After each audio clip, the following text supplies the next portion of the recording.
Hello student. तो last lecture में हम लोग देखा था कि ड्राइंग बोर्ड का साइज़ कितना होना चाहिए और ड्राइंग बोर्ड में कितने टाइप के साइज़ होते थे।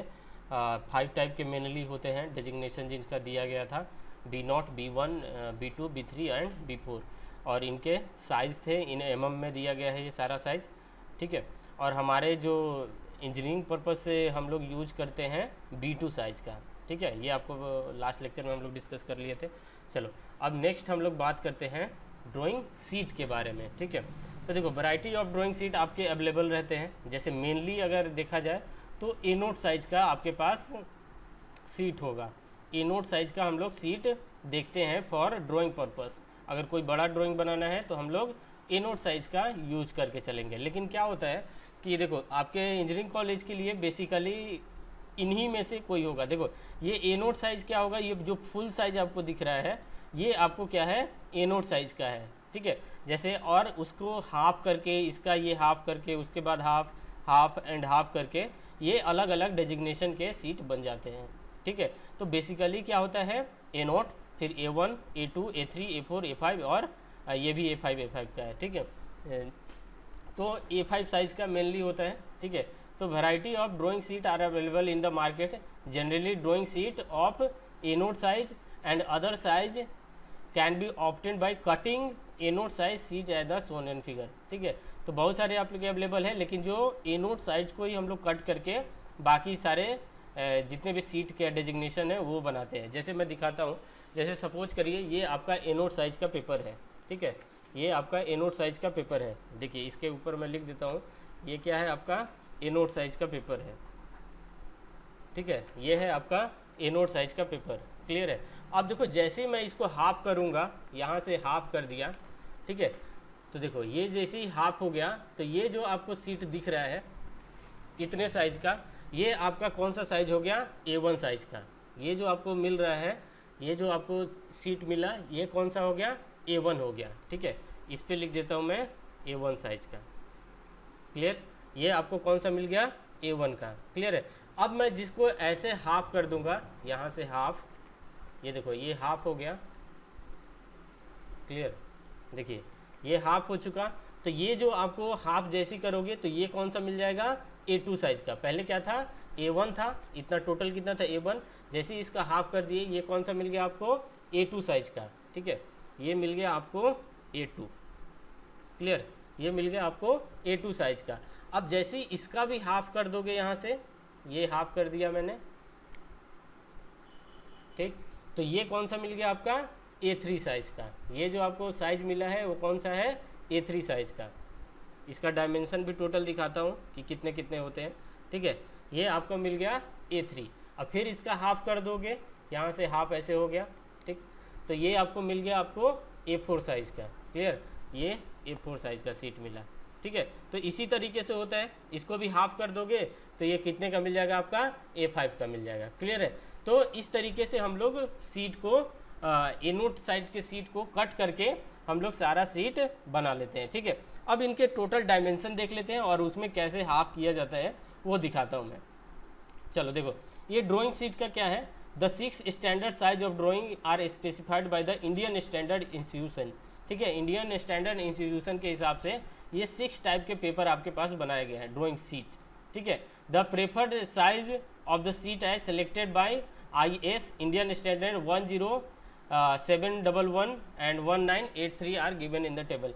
देखो ये क्या होता है, ये ISO नंबर होता है। ठीक है, इंडियन स्टैंडर्ड ऑर्गेनाइजेशन का ये नंबर होता है। क्लियर है, जिसको और भी होता है SBIN होता है करके। ठीक है, तो ये होता है आपका इंडियन स्टैंडर्ड का नंबर। क्लियर है, ये आपको ईयर दिया गया रहता है। तो ईयर कब हुआ था, ये 1983 में। क्लियर है।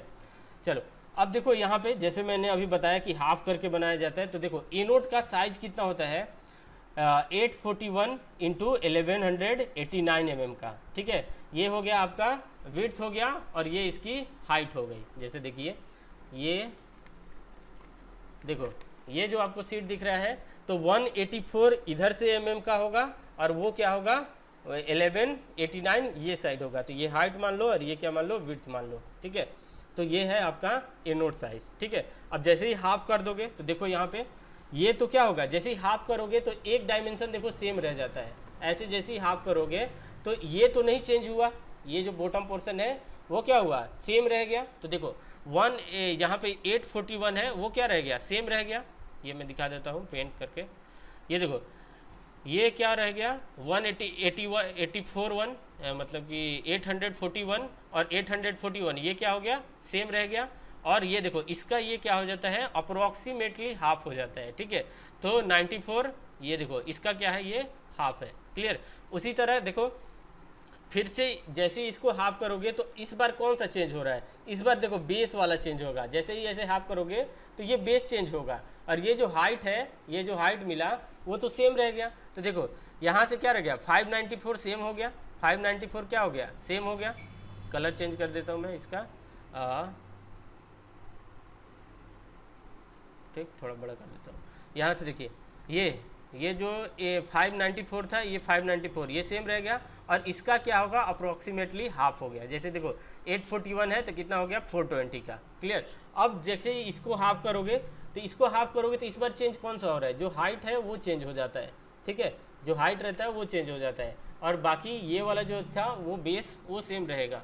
तो देखो ये जो बेस था 420 का वो सेम रह गया, और ये क्या हो गया, हाफ हो गया, क्लियरली। तो ये बन जाता है आपका A3 साइज का पेपर। उसी तरह ये क्या हो गया, सेम रहेगा, इसका क्या हो जाएगा, हाफ हो जाएगा। तो ऐसे करके हम लोग पेपर बन जाता है, ठीक है। पहले क्या आपके पास रहेगा A0 साइज का पेपर रहेगा, उसको हम जैसे ही इसको कट करके हम लोग ये सारे साइज का पेपर ले लेते हैं, ठीक है। तो बेसिकली आप यहाँ नोट पॉइंट देख लो, for the practice of engineering student के लिए कौन सा हम लोग यूज करते हैं, फॉर इंजीनियरिंग स्टूडेंट हम लोग यूज करते हैं A2 साइज का पेपर, ठीक है। फॉर इंजीनियरिंग हम लोग कौन सा यूज करते हैं, A2 साइज का पेपर, जो कि कितना होता है 420 × 594। इसको एकदम याद कर लेना है, ठीक है। ये ऑब्जेक्टिव क्वेश्चन में आ सकता है। जितना भी मैं नोट पॉइंट बता रहा हूँ वो बहुत ही मोस्ट इंपॉर्टेंट है, और भी आ सकता है जितना बता रहा हूँ, लेकिन ये क्या है आपका मोस्ट इंपॉर्टेंट पॉइंट है कि हम लोग इंजीनियरिंग ड्राइंग के लिए जो हमारे कॉलेजेस में यूज होता है वो साइज रहता है A2 साइज का, जो कि 3 नंबर पे आया था। वो कितना होता है 420 × 594 का, क्लियर। साइज और ड्राइंग शीट आर रिकमेंडेड, यही हम लोग क्या करते हैं, रिकमेंड करते हैं, क्लियर है। तो ड्राइंग शीट के बारे में आप लोग समझ लीजिए, ठीक है। पहले A0 के बाद फिर छोटा होते जाएगा, ठीक है। देखो कभी कभी कंफ्यूजन रहता है कि A5 है तो वो बड़ा शीट होगा, A4 होगा तो बड़ा होगा, लेकिन ऐसा नहीं होता है। क्या होता है, रिवर्स डायरेक्शन में होता है। जो A0 का साइज होता है वो सबसे बड़ा होता है, जिसका साइज होता है 841 × 1189 का, ठीक है। ये हो जाएगा इसका हाइट, और ये हो जाता है इसका विड्थ, क्लियर है। तो ड्राइंग शीट के बारे में आप लोग समझ लिए। चलो अब नेक्स्ट चलते हैं, हम लोग मिनी ड्राफ्टर के बारे में समझते हैं, ठीक है। तो देखो मिनी ड्राफ्टर बेसिकली यूज होता है यहाँ पे, जो भी अगर आपको राइट एंगल पे एंगल चाहिए, आपको कहीं भी राइट एंगल चाहिए, राइट एंगल पे लाइन चाहिए, तो वो आपको दिख जाएगा, ठीक है। राइट एंगल पे अगर आपको चाहिए तो वो दिख जाएगा। ये बैक में जाता हूँ, ये देखो यहाँ से ये राइट एंगल यानी 90 डिग्री पे अगर कोई चाहिए आपको, ठीक है, 90 डिग्री पे कहीं भी इस सीट पे, तो आप डायरेक्ट इससे आप यहाँ पे कर सकते हो, ठीक है। और जितना भी एंगल चाहिए वो भी मिल जाता है। यहाँ पे देखो ये जो आपको ये दिख रहा है प्रोटेक्ट, यहाँ पे क्या लगा रहता है, एक प्रोटेक्टर लगा रहता है, ठीक है। इस पे क्या लिखे रहते हैं, एंगल दिया रहता है। क्या दिया रहेगा, एंगल दिया रहेगा। जितने एंगल पे आप इसको फिक्स करोगे उतने एंगल का यहाँ पे आप कहीं पे भी बना सकते हो एंगल, ठीक है। और लाइन ले सकते हो वहाँ से, एक ये लेंथ वाला और एक ब्रेड्थ वाला, ठीक है। तो इस हिसाब से हम लोग मिनी ड्राफ्टर का यूज करते हैं। देखो ये जो पॉइंट होता है यहाँ पे हम मिनी ड्राफ्टर को फिक्स करते हैं, ठीक है। ये आपका ड्राइंग बोर्ड होगा, ठीक है, जो कि ड्राइंग बोर्ड का साइज हम लोग देख लिए क्लियरली। तो ये ड्राइंग बोर्ड होगा, ड्राइंग बोर्ड के ऊपर क्या लगा रहेगा, सीट लगा रहेगा, और हम इस कॉर्नर पे लेफ्ट हैंड साइड का अपर कॉर्नर पे क्या करते हैं, मिनी ड्राफ्टर को फिक्स करते हैं। इस पॉइंट पे फिक्स कर दिए। ये यहाँ पे क्या रहता है, पियर्स रहता है, ये क्या हो रहता है, ऐसे मूव होते रहेगा, क्लियर है। ये रहेगा, ये बैक क्यों हो जा रहा है, ठीक है। ये क्या हो जाएगा, यहाँ से ये दिखा देता हूँ अब, ये देखिए ये यहाँ से क्या होगा, इसका मूवमेंट होते रहेगा, इधर भी हो जाएगा और इधर भी होते रहेगा, ठीक है। इस हिसाब से मूवमेंट होगा तो ये जो इसका पोजीशन है वो इधर भी चेंज होते रहेगा, ठीक है। ये ऊपर नीचे हो जाएगा, क्लियरली। ये यहाँ पॉइंट है तो आप इसको ऊपर भी ले जा सकते हैं, ठीक है। तो देखो ये हो गया ड्राइंग बोर्ड, ये है मिनी ड्राफ्टर, इसको बोलते हैं पैरेलल बार लिंकेज है। ये दोनों क्या होते हैं, ये दो बार है, एक बार ये है एक बार है, ये दोनों क्या है, पैरेलल बार लिंकेज है। ये यहाँ पे क्या लगा रहेगा, प्रोटेक्टर रहेगा, ठीक है।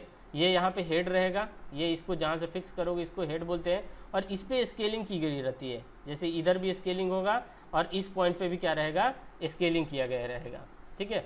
इधर स्केलिंग रहेगा और इस पॉइंट पे भी क्या रहेगा, स्केल किया गया रहेगा, ठीक है। तो यहाँ से आप कहीं भी किसी भी एंगल से क्या बना सकते हो, इस पर बना सकते हो। जैसे 30 पे चाहिए तो यहाँ से जो प्रोटेक्टर है उस पर हेड के थ्रू आप 30 डिग्री सेट कर दो और इसको यहाँ पे मूव करके ले आओ, यहाँ पे 30 डिग्री का एंगल से 2 लाइन ऐसे मिल जाएगा। क्लियरली है, ठीक है। 30 डिग्री कहने का मतलब है कि इस अगर यहाँ से पैरेलल लाइन है तो यहाँ से जब इसको, ये देखो ये पैरेलल लाइन है, यहाँ से यहाँ पे क्या लगा रहेगा, एंगल लगा रहेगा, तो इसको इधर मूव करोगे तो ये नहीं 30 डिग्री हो जाएगा।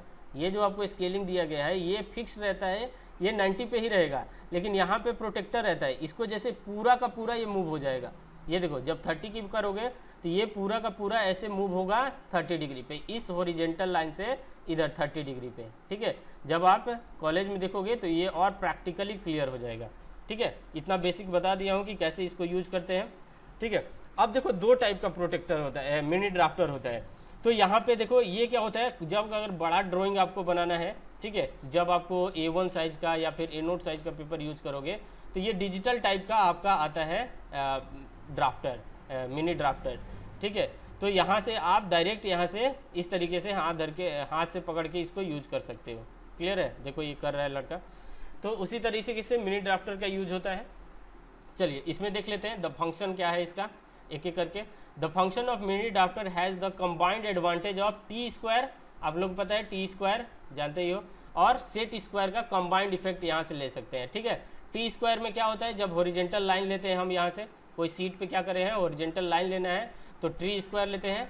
सेट स्क्वायर क्या होता है, जब आप ये वर्टिकल लाइन लेते हो, ठीक है। तो इस हिसाब से ये दोनों ले सकता है, ये वर्टिकल भी हो सकता है, हॉरिजेंटल भी हो सकता है। क्लियर है, तो ये कंबाइंड इफेक्ट होता है किसका, टी स्क्वायर और सेट स्क्वायर का, ठीक है। एंड प्रोटेक्टर, जो भी प्रोटेक्टर आप यूज करते हो यहाँ पे एंगल मेजरमेंट के लिए, वो तीनों का ये एक ही साथ आपको, अगर आप मिनी ड्राफ्टर यूज करते हो तो वहाँ पे आप तीनों क्या एक ही में एडवांटेज है इसका, ठीक है। जब अगर 3 इंस्ट्रूमेंट यूज करोगे, बस आप मिनी ड्राफ्टर अगर यूज करते हो तो तीनों का इफेक्ट ले सकते हो इसके थ्रू, ठीक है, मिनी ड्राफ्टर के through. It is mounted at the end of drawing board bye means of knob. यहाँ पे एक नॉब लगा रहेगा, नॉब के थ्रू हम क्या करते हैं उसको टाइट कर देते हैं, ठीक है। तो इस पॉइंट पे आपको क्या करते हैं, अपर लेफ्ट कॉर्नर पे इसको हम लोग क्या करते हैं, फिक्स कर देते हैं। यहाँ तक क्लियर। नेक्स्ट देखते हैं, next point, the bigger version of this mini drafter is known as drafting machine. ये जो आपको दिख रहा है इसी को हम लोग बोलते हैं ड्राफ्टिंग मशीन, ठीक है। ये क्या है, ड्राफ्टिंग मशीन, ठीक है, which is permanently fix as the large drawing board. ये जो ड्राइंग बोर्ड है ये बहुत बड़ा होता है, ये क्या हो जाता है यहाँ पे परमानेंटली फिक्स्ड रहता है। Clear, as shown in figure, यहाँ पे आपको दिख रहा है, ठीक। The mini drafter is commonly use in college student and drafting machine as draftman use करता है for the design and development. जहाँ पे रिसर्च पर्पज़ के लिए या फिर कहीं इंस्टीट्यूशन ही है डिजाइनिंग का, वहाँ पे हम लोग यूज करते हैं ड्राफ्टिंग मशीन। क्लियर, लेकिन आप लोग कॉलेज में क्या करते हैं, हम लोग मिनी ड्राफ्टर का यूज करते हैं। यहाँ तक क्लियर हो गया मिनी ड्राफ्टर क्या होता है। चलिए नेक्स्ट पॉइंट हम लोग यहाँ पे देख लेते हैं, जो कि क्या है आपका टी स्क्वायर। जो अभी बताया कि टी स्क्वायर क्या होता है, ये देखो टी स्क्वायर मेनली क्या होता है, the T square should be made of well seasonal hardwood से बना जाता है, सच एज टीक। टीक का मतलब होता है सागवान, टीक जो इंग्लिश में लिखा हुआ है, टीक का हिंदी होता है सागवान, जो कि स्पेलिंग है TAK के। Teak shown in figure. जो आपका टी स्क्वायर होता है वो मेनली क्या बना रहेगा, वुड से बना रहता है, हार्डवुड। और हार्डवुड किसका रहता है, जो सागवान का लकड़ी होता है उससे आप लोग बनाते हैं इसको, ठीक है। ये मेनली यूज होता है हॉरिजेंटल लाइन लेने के लिए, ठीक है। ये किसके लिए यूज होगा, टी स्क्वायर हॉरिजेंटल लाइन की। यहाँ पे जब आप ड्राफ्टर सीट यूज करोगे ड्राइंग बोर्ड के ऊपर, तो आपको हॉरिजेंटल लाइन यूज करने के लिए, लेने के लिए हम लोग टी स्क्वायर का यूज करते हैं, ठीक है। ये इसका वर्किंग एज होता है, जो आपका ड्राइंग बोर्ड है, ड्राइंग बोर्ड का जो लेफ्ट साइड का पोर्शन होता है वो क्या होता है, वर्किंग एज। वर्किंग एज पे ही क्या होता है, ये स्लाइड करता रहेगा। कभी ऊपर ले जाओगे तो ये यहाँ पे लाइन लेगा, फिर इसको नीचे लेते आओ तो ये इस तरीके से हॉरिजेंटल लाइन लेके आप नीचे आ सकते हैं, ठीक है। चलो तो इसमें क्या कंस्ट्रक्शन होता है वो देख लेते हैं। इट कंसिस्ट ऑफ 2 पार्ट्स होते हैं, एक ये पार्ट है और दूसरा ये पार्ट है, ठीक है। फर्स्ट पार्ट को बोलते हैं हम लोग स्टॉक बोलते हैं और दूसरा ब्लेड बोलते हैं। ये जो पॉइंट है इसको बोलेंगे स्टॉक और ये इसका ब्लेड है। अब ब्लेड के ऊपर भी बहुत सारा ये रहता है, स्केलिंग किया रहता है, ठीक है। ब्लेड के ऊपर नहीं भी रहता है किसी किसी में, लेकिन क्या होता है, और इसमें दो चीज़ होता है मेनली। ये जो पोर्शन होता है अपर पोर्शन, ये वर्किंग के लिए होता है। आप नीचे से हॉरिजेंटल लाइन नहीं लोगे, ये जो अपर पोर्शन होता है, अपर पोर्शन होता है, वहीं से हम हॉरिजेंटल लाइन को लेते हैं, ठीक है। तो ये वर्किंग एज बोला जाता है। ये ब्लेड है, ये क्या है, फॉर हैंगिंग ऑन नेल। अगर आपको फिक्स कर लेना है इसको, तो यहाँ से आप इसको हैंग कर सकते हो, या फिर इसको कहीं फिक्स करना है, लटकाना है, तो इसको क्या कर सकते हैं, यहाँ से नेल में लटका सकते हो, ठीक है। ये लेकिन क्या होता है, ट्रांसपेरेंट भी हो सकता है, प्लास्टिक का भी हो सकता है, और लकड़ी का भी, वुड का भी हो सकता है, ठीक है। तो ये होता है आपका मेनली टी स्क्वायर। देखिए आगे देख लेते हैं। इट कंसिस्ट ऑफ 2 पार्ट, पता चल गया। एक स्टॉक बोलते हैं, दूसरा blade, which is joint together at the right angle to each other by mean of screw. ये देखो, ये राइट एंगल पे, यानी कि कहने का मतलब कितने डिग्री पर, 90 डिग्री पर हम इसको ज्वाइन करते हैं। और किसके हेल्प से, स्क्रू के हेल्प पे। देखो यहाँ पे क्या है, स्क्रू की हेल्प से हम इसको फिक्स कर देते हैं। The stock is placed along the working edge of the drawing table. जो आपका स्टॉक होता है इज प्लेस्ड, देखो जो स्टॉक है आपका यहाँ पे, वो वर्किंग एज पे, ये जो स्टॉक है आपका यहाँ पे, देखो ये क्या है आपका स्टॉक, ये क्या था आपका वर्किंग एज होता है। तो ये यहाँ पे हम लोग इसको स्लाइड करते हैं। ये जो वर्किंग एज है वो क्या करता है, इसी के ऊपर स्लाइड होता है, ठीक है। ये समझ गए। यहाँ से placed on the working edge of the drawing table which is always on the left side. ये हमेशा कहाँ होगा, लेफ्ट साइड में होता है, left side of a student, ठीक है। And slide it on it whenever required. जहाँ पे भी आपको ज़रूरत होता है, आप इसको यहाँ से क्या कर सकते हो, स्लाइड कर सकते हो। और यहाँ से क्या ले सकते हैं हम लोग, हॉरिजेंटल लाइन ले सकते हैं। It is use to draw horizontal lines and parallel line. देखो हॉरिजेंटल कहने का मतलब ये है, और जितना आपको दूरी पे चाहिए वो पैरेलल लाइन भी, हॉरिजेंटल होगा तो लाइन होगा तो पैरेलल ही होगा, ठीक है। तो ये यूज है आपका टी स्क्वायर का, ठीक है। तो अब हम लोग नेक्स्ट लेक्चर में इसके बाद देखेंगे, तब तक इतना आप लोग नोट डाउन कर लो, ठीक है। Thank you.